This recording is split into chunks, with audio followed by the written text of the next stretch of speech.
Good morning. It's good music, wasn't it? Thank you very much.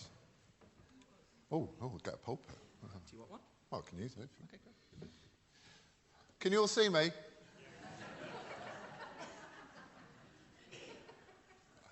Got to laugh, haven't you? Now, I was asked today to give what's called a mission update to remind you about what the Bible Society is doing rather than give a sermon. So that's all right. So what I'm going to do, you've heard me before, so I'm going to tell you about a few new things we've done, but there might be a bit of what I've done before as well. So, Bible Society, that's who I work for. And if this, oh, look at that, great. Greetings. I actually go to Leyhill Methodist Church. We need a new photo, but that's us. And it's only up the road, about 2 miles. So I usually go up there. And so if I wasn't here this morning, I would be doing Bible study with the teenagers. But let me tell you about some of the stuff we're doing at the Bible Society. Now, as a charity, we go back to 1804. So that's before most of you were born. And I've recently looking at the history of it. And if you look at the original founders, the key people, one was a Quaker, one was a Methodist, one was a congregational minister, and there was a group of them were evangelical Anglicans. So right from the outset, it was people who loved the Lord and loved the Bible, but weren't too bothered about promoting a particular denomination. And I really like that. One time I was at a meeting in Watford, and next to me was a guy with a lot, you know there are these long beards. He was an Orthodox, I can't remember the word, Archie Mandrake or something like that. And next to me was another guy on the other side, and I said, "What are you?" And he was a leader of a Quaker church. So from Quaker to Greek Orthodox, you can't get much more of a width of spectrum of support of that. So you get a lot of great charities out there, like the Baptist Missionary Society or the Church Missionary Society, and they are with a particular denomination, and that's fine. But we work with everybody, and the beauty of that is I get to speak in all sorts of different kinds of churches. So a little while ago, I was speaking at Haddenham Baptist, near Aylesbury. And before I went, I was praying, and I said, "Lord, I don't know what to talk about. What should I talk about?" And I'd been working with lots of different languages, and I had been working with the Shona language. And I felt, he said, "Speak about Shona." And I thought, I don't know why. But anyway, I thought, well, it's an interesting story anyway. So I went along to the church and looked around, and everyone was white. And Shona's spoken in Zimbabwe, by the way. Everyone was white. Anyway, I spoke about Shona, and I said, "I feel the Lord's told me to talk about Shona." And I looked around, does this mean anything to anybody? No. But anyway, I spoke about it. And at the end of the service, I'm having my cup of tea, and this lady walks in, and she was a different colour to me, and she started speaking another language. And I said, "I'm sorry, I don't understand that." And she said, "Oh, it was Shona." She said, "I go to the Methodist church round the corner, and this morning, for some reason, I felt I should come and have my cup of tea at the Baptist church instead, because we have the services at the same time." So she said, "I come along," and then someone was really excited and said, "They were just speaking about your language." He said, "Oh, I've been trying to find out how to get a Shona Bible." That was amazing, wasn't it? I didn't get a revelation like that for this morning, I'm afraid. So I'm going to tell you about some of our products. So we do lots of great stuff. We go back to 1804, and what we try and do, this doesn't come up too well, but anyway, the idea is that with the Bible, you translate it, but if I translate it and it stays in my room, that's no good. I've got to then produce it to make it for people. And then if I just print it and there's a box load of Bibles in my house, that's no good either. So we've got to distribute it and make it available to people. And today we print on paper, and we publish online as well. So if I make an app, that's distribution as well. But then in some parts of the world, people get the Bible and they can't read or write. So then in some parts of the world, we have literacy programs to teach people to read and write so that they can read this Bible that we've just translated for them. And sometimes that means we do the Bible in audio so that they can hear it because they can't read it. And then some people will get a Bible. I don't know about you, I think I've got about 7 or 8 at home. And I know some people that might have 6 or 7 at home, and they never read it. So what we're trying to do now is encourage people to engage with the Bible as well. This great book that we've done, we've spent years of work, investment, beautiful cover, great translation. Use it. Apply it. So we're trying to get people to engage with the programme, with the Bible. And then we also got a scheme called advocacy, which is in the world today. A lot of people poo-hoo the Bible. They go, it's an old book, it's not relevant. And we're trying to show people how relevant and useful and good it is. And so that's what we call the life cycle. And we work in different parts of the world. And at the moment, we can work all over the world, but they've decided, my managers have decided we're going to specialise in China, home, which is Britain, Africa and the Middle East. Who's heard of Open the Book? Yeah, well, quite a few. Are you involved in it? You are involved in it. You're involved in it. Where do you do it? Excellent. Oh, very good. Excellent. So Open the Book, for those of you who don't know, is a programme we have which goes into primary schools and takes assemblies. And you take a Bible story and you have a team of people from different churches. And at the moment, we've got 11,000 volunteers across the UK. And we make an inter-church team. So different churches will support a local school and you'll go in and you'll act out a Bible story and you get the kids involved. And they love it. I've got a daughter, Amy. She's 7. She goes to Leyhill School. And she's got to Open the Book coming, Daddy. And she really loves it. And she was telling me the other week they had done the story of Noah's Ark. And the teacher, and I don't know if the teacher was a Christian or not, but she led a discussion on what they did in Open the Book, right? And she said they were doing the discussion. And she was very perceptive. She said, when the animals came into the ark, they would have had to have kept the lions away from the antelopes, wouldn't they? Or they would have eaten them. And I went, yeah, you're right. And she said, and they probably didn't have to put fish on the ark because they were already in the sea. And I go, yeah, you're right. And so they were discussing it. And she said in the classroom they had a discussion about God's promise with the rainbow. And the teacher said, do you think God keeps his promises? And a lot of the people said, well, maybe he breaks them sometimes and all this. And Amy said, I insisted he never breaks his promises, but no, everyone disagreed with me. Is that okay, Dad? I went, that's brilliant, Amy. That's brilliant. So, let's Open the Book. Would you like to see a video on it? Sarah, can you put a video on? Is that all right? I thought, rather than me talk a lot, watch some videos. Is that all right? Let's see if this works.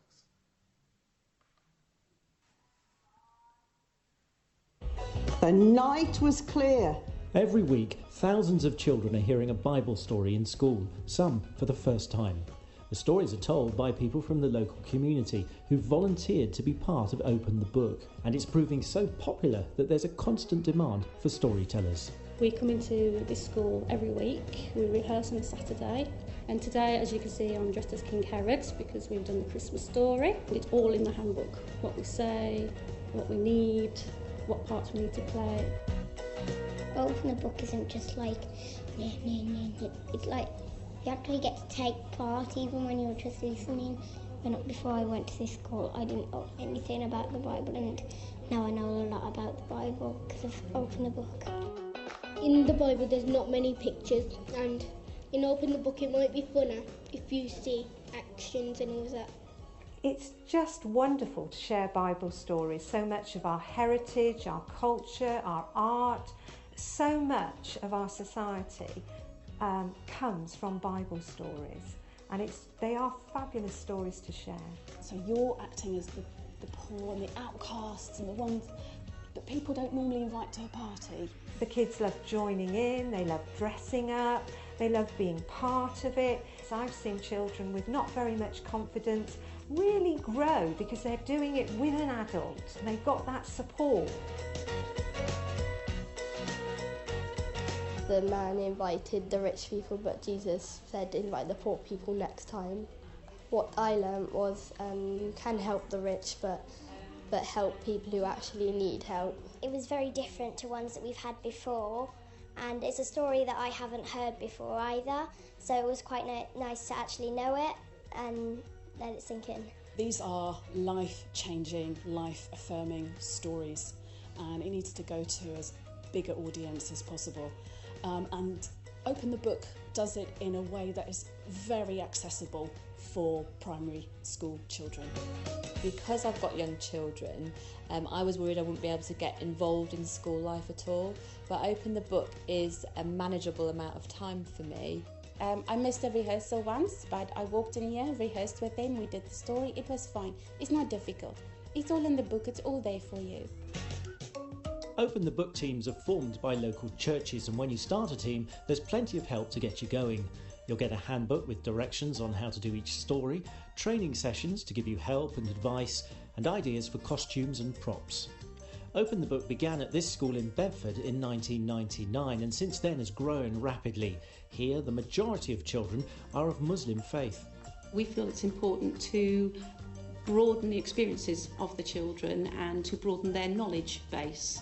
One of the things that we do as a school is we try to ensure that the children understand each other's religions and share each other's religions. So Open the Book brings in stories and the children understand that they are Bible stories, and the children understand that they're the stories that Christians believe, and so they share that with each other and they bring that knowledge then back into the classroom. We're recounting them as stories that are contained both in the Old Testament, that is respected by other religions, as well as some in the New Testament similarly, but others are expressed as this is what Christians believe. And we found that the children respond to the exciting stories that are there as a story in its own right. Open the Book is being asked to go into more inner city and urban areas where schools are often multicultural. But right across England and Wales, there's a constant need for more volunteers. On average, we get one primary school a day asking for an Open the Book team, and we need so many more churches and volunteers to come forward and to be part of Open the Book. I started because it was simple, easy and fun. And it's been all those things for the last 14 years for me, and I'm sure it can be the same for you.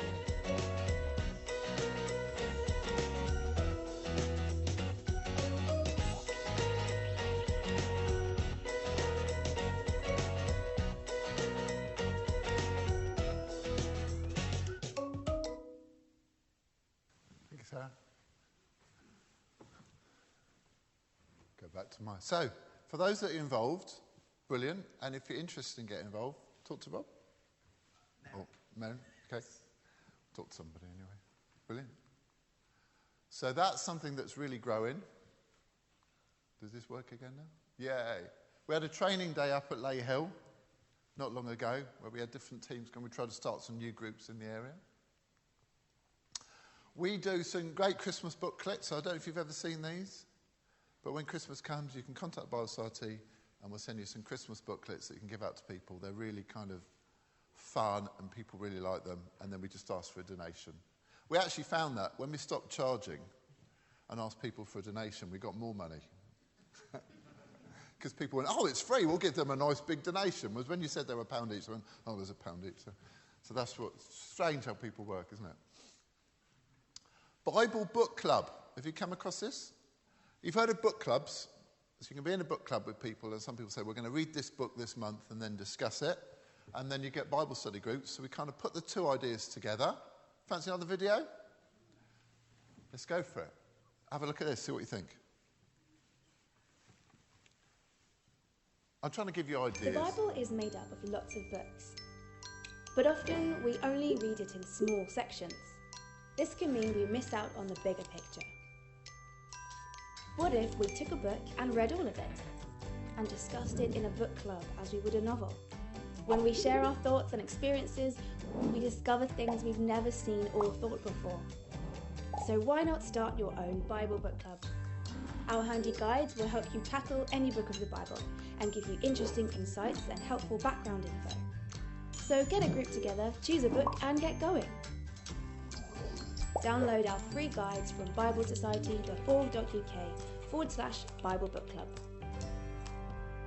Bible Book Club, bringing the Bible to life one book at a time. That look interesting? So at the back of the chapel there, I've put a table with a load of leaflets on things. Anything interests you, just help yourself. So that's going around the country, and people get together, and we'll give you a kind of, you get a sheet that gives you the background to the book before you start reading it, and then you'll read it and come back together. Right. So it's my next one.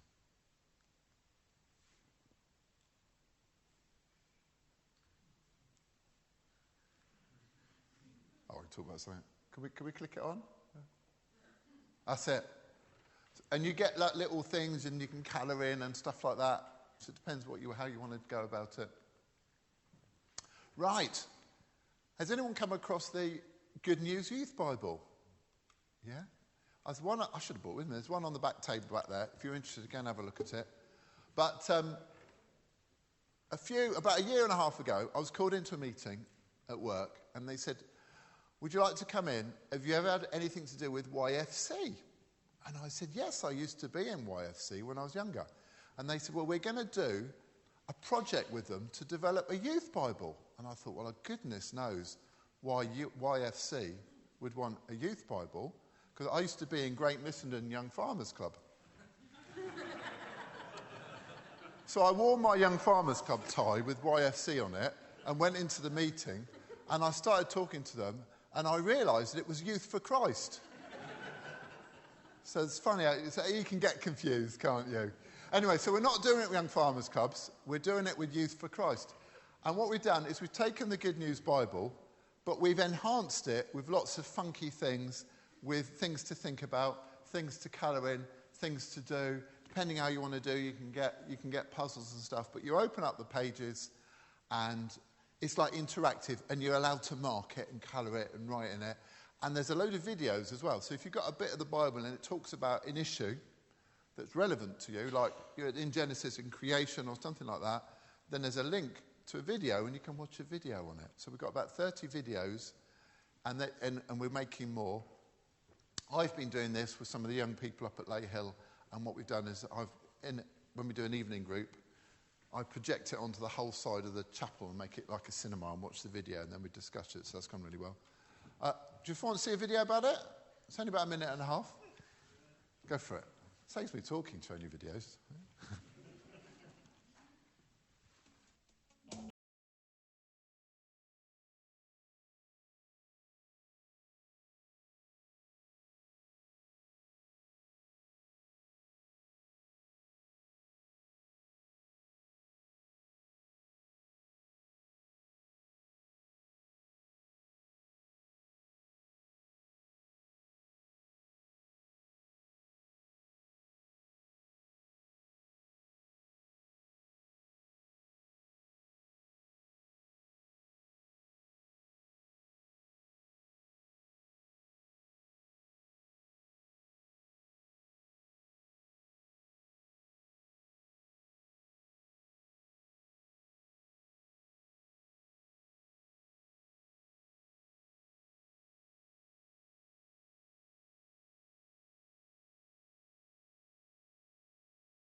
But I think getting the youth to do it is really going to help non-Christians read the Bible, especially if you want to make it kind of like fun and funky.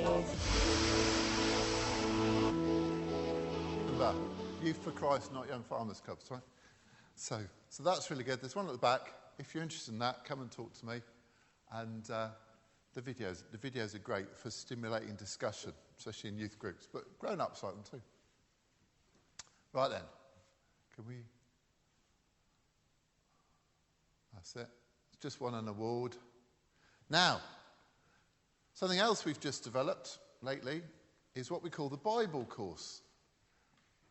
One of the issues in churches and you might have it here, I don't know, is you might have some people that have been in Bible study groups for 30, 40 years, and you've been with them many years, and you kind of know what they're going to say, or you've looked at the same things. But then you've got some people that maybe are new to Christ.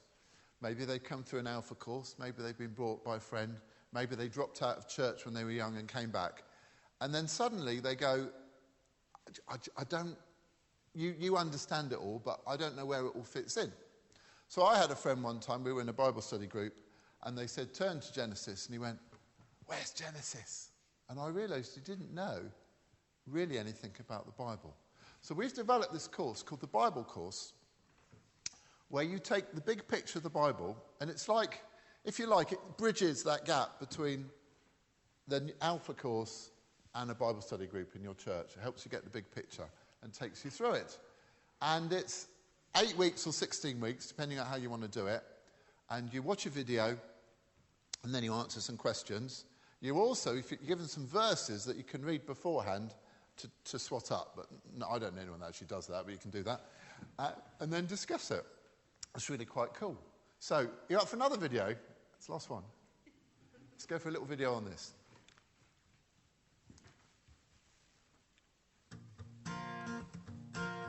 The Bible Course is an accessible way for anyone to explore the world's bestseller. Because the Bible is a big book, it can be hard to know where to start. So the Bible Course gives the big picture, showing how all of the events, books and characters fit together to form one incredible story. Whether you are new to the Christian faith or just want to find out more, the Bible Course is for you. Filmed on location and in a purpose-built studio, the Bible Course consists of 8 interactive sessions through the whole Bible story, from the first book, Genesis, to the last book, Revelation. Each session combines video teaching, group discussion, personal reflection, and daily readings. Bring God's Word to life by running the Bible Course in your setting. Brilliant. So he says it's 8 weeks, but each bit has 2 parts. So what I've been doing is split it into 2, and so make it 16 weeks. But you watch a video that gives the overview of some books, tells you some historical background, and maybe relates it to some things today, and then how it links through to the New Testament, and then you answer some questions. So I'm currently doing it with the teenagers on a Sunday morning. I should be there doing it now, actually, but I'm here. And it's good. Lou said you might be interested in doing that. So I've got some stuff on that at the back as well. So you get a little booklet you can go through. It's great fun. And this is being taken up all over the world. Earlier in the year, unfortunately, I had to go to Kenya to a publishing convention. And there, we were promoting this, and it's now being translated into French, German, Dutch, Spanish, Portuguese, and Welsh. So if you need any of those languages, let me know. All right, I was going to talk about what I'm doing. I'm not sure I've got that much time. So I'll just very quickly say what I do. Is I work on the digital side, where I try and use technology to help translation and publishing. Okay? And we've got some software that translators use. It's got about 9,000 users all over the world. We reckon it's about 95% of all Bible translators across all agencies use our software. And some of the things I've been trying to do lately is look at technology and the way we do things to help Braille. So now we've developed a system called Emboss on Demand, whereby if somebody says, look, I want the Gospel of Mark in the NIV in Braille, or I want Psalms in the King James in Braille, we've now helped develop a system where we can go from our digital text, go through an algorithm to convert it to Braille, sends it to a printer, and then it prints it out. And we call it Emboss on Demand. And so now we're able to provide Braille. If you know anyone that needs any Braille, let me know. The other thing I've been trying to do is how can we use technology to help sign languages? If you're deaf and born deaf and you never learn English, your main language is sign language. My wife has a PhD in it. That's how I got interested. But we're now trying to develop technology to help sign languages. And now with all the latest technology, you can downstream videos to a mobile phone. And so we can video someone signing the Bible, and the deaf person can then click, click, click, and watch the Bible being read to them through hand movements. So that's stuff that technology enables that we couldn't actually do even 10 years ago. So we've got more and more sign language translations going on now. So we're working all over the world, and I'm interested in history. So another thing I do is I'm into resurrection. Have you heard of resurrection? I go into our archives and find old Bibles and old texts, and I resurrect them. So the way I do that is we type them all up, put them into our computer, and then somebody can maybe update it, revise it, and we can reprint it. And so we have projects now going around the world where somebody wants to translate into a certain language, and they don't realise that something was already done in that language 50, 60, 100 years ago. Maybe it wasn't the whole Bible, but maybe that can save them a huge amount of money and time. So I'll give you an example. We had the head of the Egyptian Bible Society come over. He's called Ramez. He's a nice guy. Before he came, I went up to our archive to see what we've got, and then I met him. And I said, how can I help you? And he said, we need the Bible in Egyptian colloquial Arabic. Now, there's standard Arabic that's spoken across the Arabic world, but that isn't normally people speak. It's like a different kind of Arabic. So each country has a different style of Arabic. And he says, we need the Bible in Egyptian colloquial Arabic, starting with the New Testament. Will you, as a Bible Society, help finance us? He says, we want $60,000. I said, well, what's wrong with the New Testament that we published in 1944? And he went, oh, it's never been done before. I said, it has. We've got one. It's in our archives. It was done in 1944. Are you sure? I said, I handled it 2 days ago. So he said, I've got a colleague coming over to England. Can you show him? So I took this guy, and he was Fahid, and we took him, and I showed it him, and he started reading it, and he went, wow, this is great. So we've scanned it, sent it to Egypt, they've typed it in, and they're now going to revise it. And they said to me, you've saved us between 5 and 6 years of work. So this is one of the things I try and do with resurrecting text. Sometimes someone's done 4 Gospels, and then a team can come in and say, well, we'll do the rest of the New Testament. That saved us a lot of time and money. So this is one of the things I'm trying to do at the moment. How many of you have got a mobile phone? That's most of you, right? So how many of you use an app called YouVersion? I've probably spoke to you about this before. Okay, so I help get texts into YouVersion. So some of these texts I resurrect, we then put online. And so then we put them online, and then people start using them, and then people contact us and say, I'd like a print copy of it. Whereas if we went straight to print, people maybe wouldn't know about it. Okay, question. How many times has the YouVersion Bible app been downloaded? Does anybody know? I've got the number from last night. Any idea? Any guesses? 50 million is too low. 800 million is a bit low, bit high. Remember Bruce Forsyth? Yeah? Higher from 50 million. 60 million higher? Yeah, I'll just tell you. Last night, 390 million, 400, it'll be a few more now, but basically 390 million downloads of a Bible app worldwide. So it's not as downloaded as much as, say, Google or one of the BBC app or something like that. But in terms of Bible apps, this is number one by far. But we also make Bible language-specific apps. So I've been involved in making apps specifically for one language. So these are some I've done, which is in Cornish, Manx, Irish, Scots Gaelic, Welsh, Macedonian, Cree, Maori, Tajik, Romani, various other languages that aren't up there.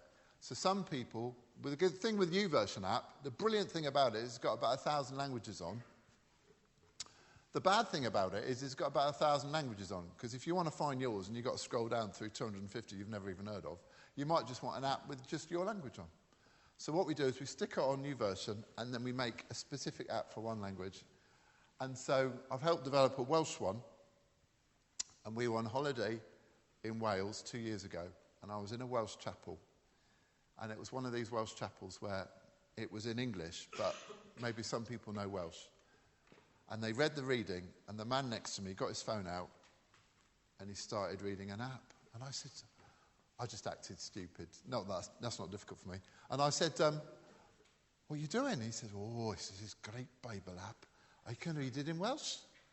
Have a look. I didn't tell him I developed it. But it was just great to see people using it. So that's a brilliant thing. So if you want an app in a particular language, because you know that language, or you're learning it, we might have one. Okay? I spoke in one church, and they had this on the door. No mobile phones. But now a lot of people will follow the reading on their phone. This is an app we launched recently in Macedonia. Now, if you're interested in what I've been talking about and you want to support us, there's different ways you can support us. We've got a thing called Bible a Month Club. I've got some leaflets at the back. What Bible a Month Club is, if you take into all the costs of translating a Bible and printing a Bible and then selling the Bible and giving it away and all of this, it averages out about £5 per Bible if we give them out. So some parts of the world we give them away, and other parts of the world, in Britain, we sell them. But we might give them away to asylum seekers or in prisons, for example, or ministries might buy them to give away. And so what you do is you can join this club, and you can pay £5 a month, that's the minimum, but you can pay any amount you like. If you want to do 2 Bibles a month or 50 Bibles a month, that's also fine. And you'll get a little magazine which tells us about the work around the world. And so that's a nice little thing, and keep in touch with what's going on. So £5 a month, you might go down Costa Coffee and buy a coffee for you and your friend. Even just spent £5 like that, right? Well, that might have given a Bible to someone in China or somewhere, and it might transform their lives. So have a think about that if you want to have a go at that.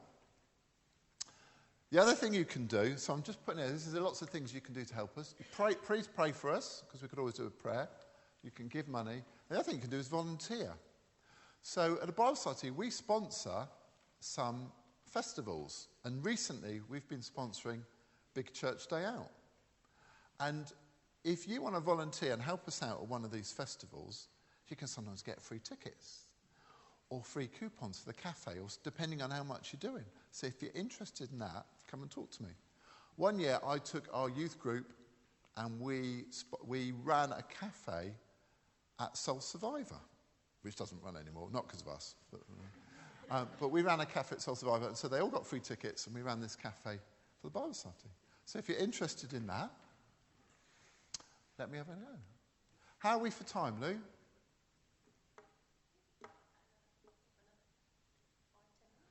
Brilliant. I'm going to do something very, very brave.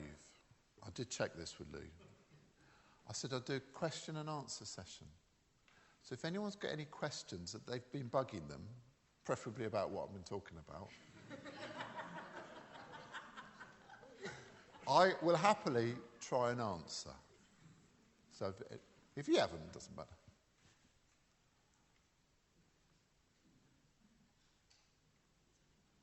Yes, sir. Yes. Yes. Actually, I don't know a lot about that, but there's this thing going on at the moment. It seems to be catching a vibe, if you like, called Bible journaling. And so we are getting into Bible journaling. So some people want to read a passage and write notes about it. And so some people will do a Bible journal.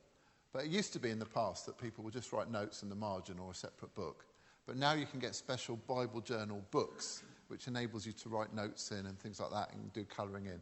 So on our website, I didn't bring any samples actually, but on our website you can have a look at some of our Bible journaling stuff that we're doing. Yeah. You can do it anyway, but we can give you special materials to help you out. And then you could also do that in conjunction with the Bible Book Club. So you could journal a book that you're doing in the book club as well. I just thought that was cool.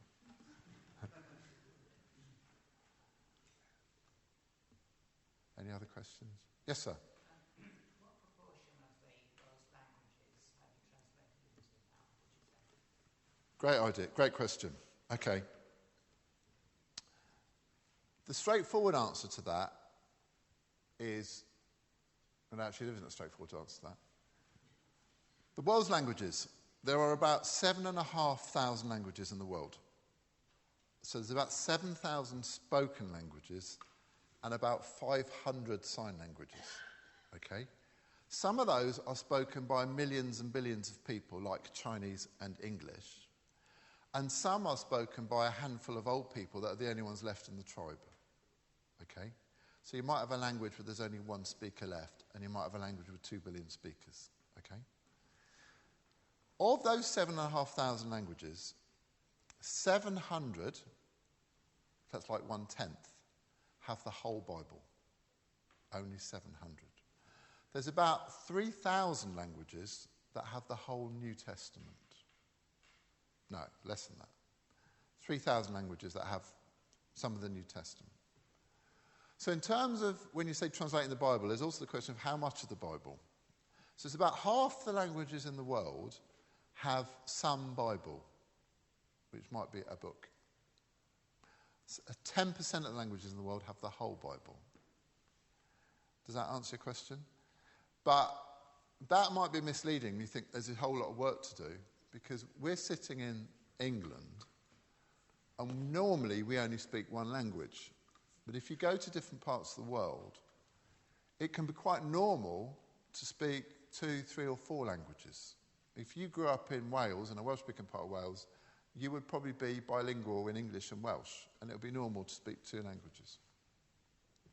If you go to parts of Africa, like Kenya, it's quite normal to speak 3 languages, because you've got your tribal language, and you've learned Swahili, and you've learned English, okay? So when we talk about half the languages in the world don't have any Bible, half the languages in the world are spoken by people who also speak 300 other languages, and one of those languages has the Bible. So it's not that they don't have access to the Bible. And the languages which are not translated, if you like, tend to be the languages with not many speakers, right? And if you live in a minority language group, you normally, not always, but you normally speak a couple of other languages as well to get by, and one of them has the Bible. So I don't know if that answers your question. So if I just gave you the raw facts and say half the languages in the world don't have the Bible, you think, oh no, half the world hasn't got the Bible. Actually, most of the world speaks a language that has a Bible. Does that make sense? Yes, sir. I was going to ask how many percentage of the population do not have a Bible they can read? Okay. We think it's about 5% of the world who speak languages that do not have a Bible. Okay? Because it might be the Bible's in your second or third or fourth language. However, there's a higher percentage of the world that you grew up in a culture where you don't know about the Bible. So you might be in a deep Muslim culture and you've never really heard of the Bible. Or you're in a communist regime, you're in North Korea or parts of China where you've never really come across the Bible, never really thought about it. And so you could be in North Korea and there are many good Bibles in Korean, but you still can't access it. However, there can be places where YouVersion, if you look at the downloads of YouVersion, there's a lot of downloads in Arabian countries where the Bible's forbidden, but they can download it at home and read it. So it's a complicated situation, yeah? Does that make sense? So there is an onus to translate the Bible into the languages of the world, but there's also ways of how actually to make that Bible available to people that speak that language. Because just because I've suddenly translated a Bible, all the speakers of that language don't suddenly telepathically know it exists, and they don't suddenly want to read it either. So you've got a lot of things going on. Does that make sense? Yeah. Brilliant. Well, I hope that was interesting. Come and chat to me afterwards over a cup of tea if you want to know more. And then we've got a little table at the end. So thank you very much.